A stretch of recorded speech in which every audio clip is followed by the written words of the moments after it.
మీ తల వెంట్రుకలన్నీ లెక్కింపబడి ఉన్నాయని చెప్పారు. ఏంటంటే మనకున్న ఈ తల వెంట్రుకలన్నీ లెక్కింపబడి ఉన్నాయంట. నిజంగా నమ్ముదామా? మన తల వెంట్రుకలు దేవుడు లెక్కించాడు. సాధ్యమేనా ఇది? నిజంగా తల వెంట్రుకలు లెక్కించడానికి వీలవుతుందా? కానీ దేవుడు ఎంత నీ ఎడల శ్రద్ధ చూపుతున్నాడంటే తల వెంట్రుకలతో సహా లెక్కించి నీ శరీరంలో ఎన్ని అవయవాలు అన్నీ కూడా ఎంతో జాగ్రత్తగా పరిశీలిస్తున్నాడు.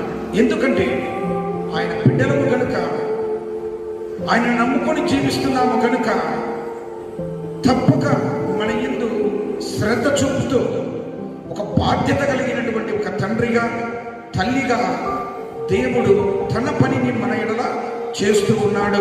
ఏవైనా లెక్క పెట్టమంటే లెక్క పెడతాం, కానీ దేవుడు చేసిన సృష్టిలోని ఆకాశపు నక్షత్రాలను లెక్క పెట్టలేము, ఇసుక రేణువులను లెక్క పెట్టలేము, నీ తల ఎంట్రుకలను నీవు లెక్క పెట్టలేము. కానీ వీటన్నిటినీ దేవుడు లెక్కించి సిద్ధపరిచి ఉన్నాడు. లెక్కించిన ఎంట్రుకలన్నీ అలాగనే ఉండాలి, రాలిపోకూడదు. ఆ వెంట్రుకలను కూడా, దేవుడు లెక్కించిన వెంట్రుకలను కూడా మనము రాలిపోయే రీతిగా ఏం చేస్తున్నాం? వాటిని కాపాడుకోవాలని ప్రయత్నం చేస్తున్నాం. అవి ఏమవుతుంటున్నాయి? రాలిపోతూ ఉంటున్నాయి. కానీ రాలిపోయే ఎంట్రుకలను కూడా తిరిగి దేవుడు మలపిస్తున్నాడు. నీ తలలో రాలిపోయే ప్రతి వెంట్రుకను కూడా దేవుడు మలపిస్తున్నాడు.